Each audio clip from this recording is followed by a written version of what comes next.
I'll tell you, this Joe is some piece of work. He called up, he said very, very distinctly, you'll be here for 10 or 15 minutes. I'm dying here, Joe. Then he said to my man, would you mind taking a few pictures tonight? I think I took a picture with everybody in this room. Then he said, it's going to go very quickly. I mean, he didn't talk about hurricanes. I don't blame him for that one. And in fact, I had a really good excuse to get out of this. You know, you have a hurricane in Florida. I love Florida. I have a lot of things in Florida, a lot of businesses in Florida that I built myself. But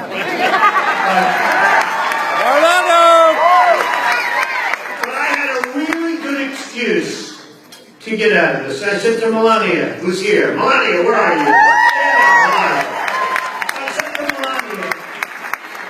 I said, you know, I can say you have a hurricane, I can't quite make it.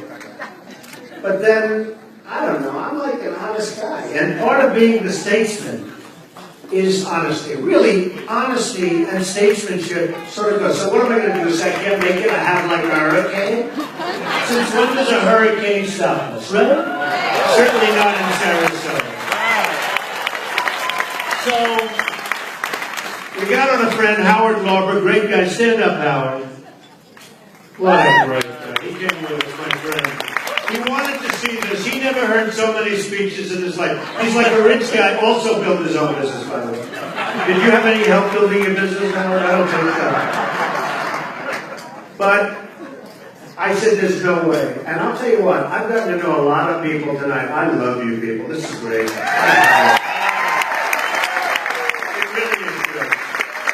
And Joe, you've done an amazing job. Could have had it a little bit shorter. Do we agree? Could have been a little bit shorter. In fact, I was going to just get up and say, you know, I'm getting a trophy. I'm getting an award. I was going to say, thank you very much. Let's go home. That would be the best speech of all. Now, what Joe didn't tell you, because I refused to let him read his 4.5 pages of crap on me. So what Joe didn't tell you is we're going to do a few question and answers before I go out and brave the hurricane. You may never see me again. Okay? So we'll do that. But I did want to say a few things. We are in a country that's in decline. Now we can say that's not so, and we can say, oh, we're doing great, but we're not doing great. Even here, I get off the plane, I ride, I see so many different signs, for sale, for sale, for sale. Owner financing supplied, because you know the banks aren't supplying financing. We bail out the banks, but they don't give anybody money, so you know it's interesting. And I don't want to speak against the banks, but you know it's sort of tough.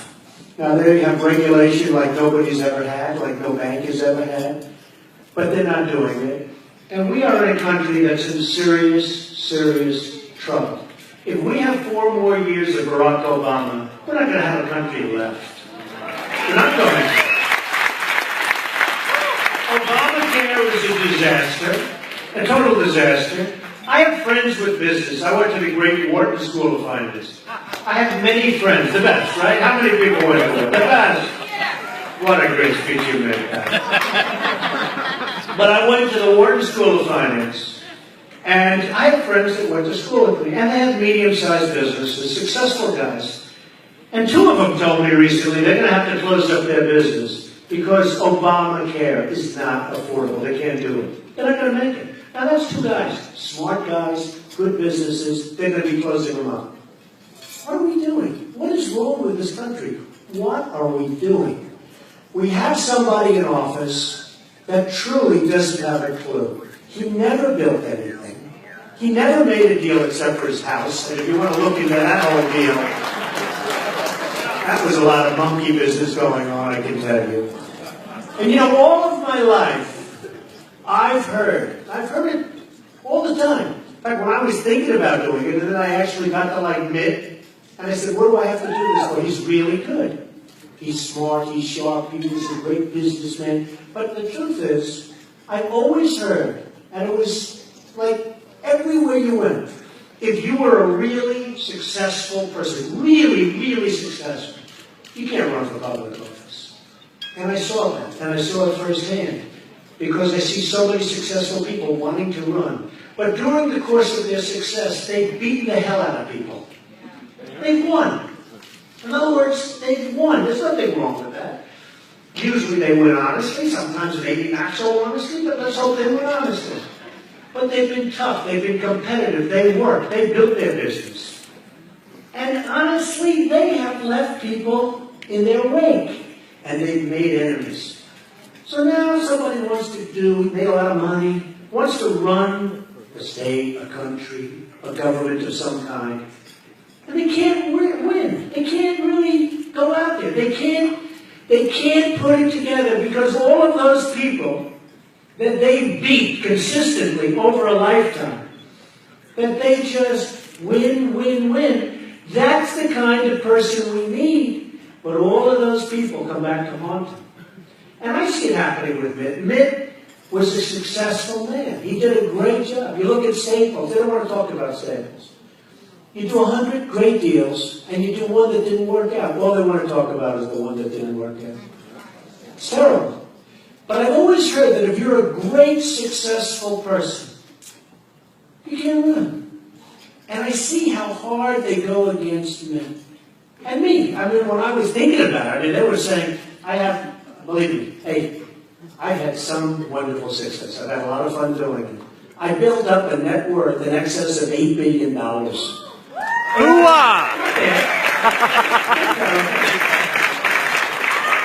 And it's a tremendous company that I've built. And I've employed tens of thousands of people. Yeah. I paid for their Medicare, I paid for their medical, I paid for their education of their children. And I went to a great school. I was an excellent student. And then you get home and you read some reporter talking about Trump. They don't like my hair. All stuff that should have nothing to do with anything. In fact, when I got off the plane today, if I were wearing a rug, as they said I do, I'd be standing up here right now with nothing on the head, believe me. Because it was windy and miserable and raining, and I was soaking wet. When they said, Mr. Trump, you're landing, but it's going to be miserable and windy and raining, I didn't worry, because it really is my hand. But, it is funny about that, because I have to say, I have great respect for a lot of reporters. I really do. But a lot of reporters are really, really dishonest people. Really. And I've had so many stories written where I explain to them that it's wrong, where people explain to them that it's wrong, where everybody explains it's wrong. And they write it anyway. They're bad people. And that's what they're doing to Mitt. And that's what they're doing to Paul. And that's what they're doing to probably a lot of the people in the room. And I have to say, you have some great ones. But you have some really, really treacherous, terrible people. I almost don't even think these are really American people. I don't understand what is the purpose of what they do when they go out of their way. And you see it happen. You see it happen here. You see it happen everywhere. But we need somebody that has been tremendously successful. Because there's a reason for that. It's like a great baseball player. For some reason, they're better. They asked Babe Ruth, his teammates. He had more home runs than the entire league had. And the other players would go up to the great Babe Ruth and say, Babe, how do you hit the home run? He said, I don't know, man. I just swing at it. You know why? Because he had more talent. And there's nothing wrong with that. Some people have more talent than some things. And what we need in this country is somebody with great talent. Now, Mitt Romney has proven that. He's proven it. He went out, and he did amazingly. Hey, Bill Clinton, who I happen to like a lot, who, by the way, was called a racist, and he's the least racist of any person you'll ever meet. But Bill Clinton was called a racist by Barack Obama. Barack Obama ran the most vicious campaign ever. They say the worst modern-day campaign in history in terms of being vicious against Hillary, who I also happen to like. It was a vicious, I can't even believe that she's in the administration, to be honest with you. I think it's unbelievable to me. Because his campaign against Hillary Clinton and Bill Clinton was said to be the most vicious campaign in modern day politics. Now, John McCain, who I also like, wanted to be very nice. He wanted to be very nice. And honestly, can you be nice? No. These people are vicious. They've used the word in this campaign, a felon. You know what a felon is? It doesn't get a lot worse. A felon, a murderer, and they're going to go and keep doing things. Now, you have to fight fire with fire. A great reporter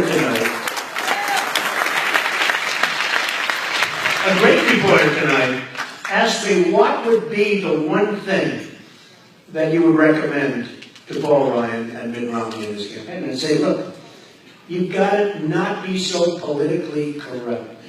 We are in the fight of our life. Whoever is the next president, and I really believe it could be, outside of some really biggies, George Washington, Abraham Lincoln, I mean, we've had some biggies. But in terms of our next presidential election, I actually think it could be just about the most important election that this country has ever had.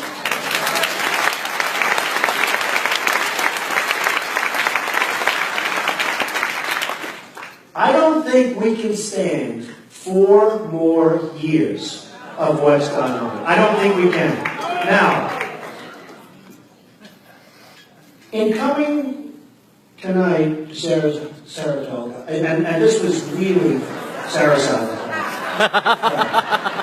Saratoga. Is that ever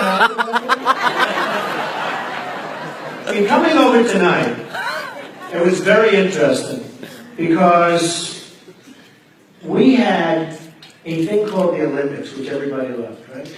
Now, every country is taking advantage of us because we don't have the proper leadership. The Olympics was something that we wanted to get, and it was very strongly fought. They were trying to bring it to Chicago. We have a sitting president of the United States, sitting president, and he got on Air Force One, as he does to campaign all over the place. How he doesn't pay for this is unbelievable because he pays very little. It's amazing. He gets on this huge Boeing 747, and how he doesn't pay is just absolutely amazing. And as you know, he does pay. He pays like that. He pays little. But they called him, and they wanted him to endorse the Olympics. So he got on the plane, and he flew over to Europe, and he made his case. Nice case. And he came in fourth. And I said to myself, what president of the United States would go over to Europe at the request of probably Mayor Daley, if you want to know the truth, because that's where it all does start. But what president of the United States would go over to Europe without a wink and a nod? Now, I'm looking at my table with Pat and with all the people that I have, business people. If you're the president, you don't go over and make a case for the Olympics unless you know you're going to get it. Because you look like a jerk if you don't get it.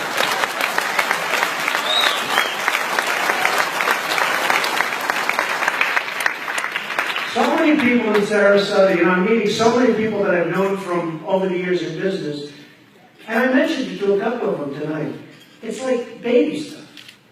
Now, a Mitt Romney or somebody that's successful and has made deals and has made money and has done the job, they wouldn't have done that. And it was so embarrassing. Now, not only did we not get it, not only didn't we come in second or third, we came in fourth. It's called The Amateur, like the book by Ed Klein.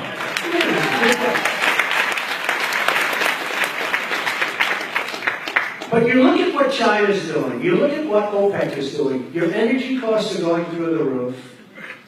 I mean, today in California, I just saw something where they're up to well over $4 a gallon for gasoline, $4.12, and going up rapidly. And I can't believe it, because OPEC Can't even wait till after the election is over. You know, I thought they were behaving a couple of months ago. You know, let's get our friend elected and then we'll really screw everybody, right? But they can't wait. They can't wait that extra 75 days. So OPEC, wise guy back there. So OPEC is doing numbers on us like nobody other than China has ever done. China, you know the amazing thing, Business Week had an article. And it was an article essentially saying, what does China want? And they had 10 things. One of the things was anything Trump. They want anything Trump. They want me. They want my product. And I do nothing but knock the hell out of them all the time. It's amazing. But to a certain extent, I couldn't believe this one myself, I must be honest. But to a certain extent, you can think they respect certain people. And they don't respect us. Now, we're closing up all of our coal plants and factories that are fueled out by coal. And the only thing we have to do with coal nowadays is we're sending it over to China. China is spewing it out in the air. They're not doing clean coal. They just do whatever the hell burns. And they're destroying the atmosphere. And our factories are being closed and violations being given by the thousands. And they can't compete because you can't compete. It's unfair competition. China manipulates its currency. And this year, to a point, where this year, it could be well over $400 billion in trade deficits. But that's the least of it. They take our jobs, they manufacture our goods, and then we're supposed to come back? You can't come back. We're supposed to come back? You can't do it. Now, China's one country. Colombia, small company, small country. $4 billion trade deficit. That's a small, they call it a trading partner. So I look at what's happening with this country. I look at how the world is laughing at us. I look at how the world is taking advantage of us and just saying, so stupid. $17 trillion in debt. $17 trillion very shortly. By 2016, they say, China will be the #1 economic power in the world. The #1, not too good, Joe. Do you agree with that? As a CPA, you're not happy to hear this. The #1 economic power in the world. If somebody told you that 4 or 5 years ago, it wasn't even thinkable. It wasn't even, they didn't even discuss it. They're building a military that, frankly, with all of our money, will be second to none. By the way, they've destroyed Europe also, just so you understand. We don't have to be alone. Look at what's happening in Europe. A lot of that's been taken, the guts have been taken out by China. Now, it's China and other countries, but China's the big culprit. So, I heard Mitt Romney, and I've gotten to know Mitt Romney, and he feels really, really strongly about what's taking place with this country, about what's taking place with our jobs, with our economy. And I think ultimately the election is going to be about the economy, about unemployment. You know, they say we have an 8.3% unemployment. If you ever look at the rules and regulations and definitions for what unemployment is, it's not 8.3%, okay? It is probably 16, but it could even be 21% unemployment. It's a horror show. And all they do to keep it down is add new regulations so that the word doesn't mean anything. The word unemployment anymore means very little, because the definition is not what the word should mean.